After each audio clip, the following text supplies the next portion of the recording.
A cluster is a set of virtual machines. If I had to set this up myself, it would be a lot of time and work.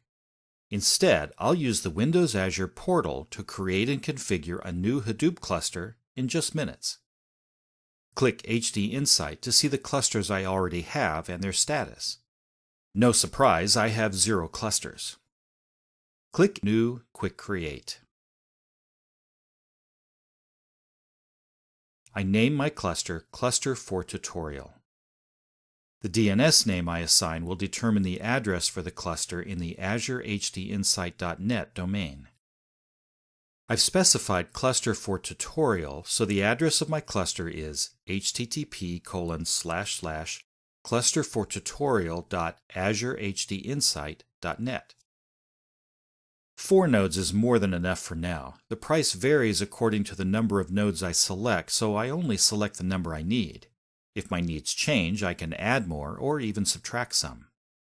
I enter my super secret password, which must have at least 10 characters, 1 cap, 1 number, 1 special character.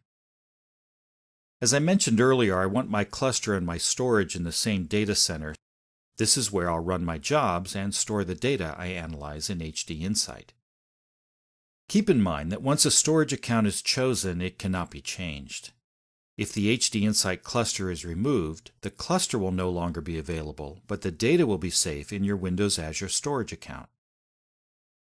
When I click Create Clusters, Windows Azure begins creating my cluster. It may take a while. For me, it took about 6 minutes. I'll know it's done when I see the status on the HDInsight screen listed as running. Behind the scenes, HDInsight is creating and configuring the VMs that together will make up my HDInsight cluster. It's also installing components like Apache Hadoop, Hive, Pig, Scoop, Oozie, HCatalog, and SQL Server JDBC driver. In the next video in this series, we'll take a closer look at what was installed.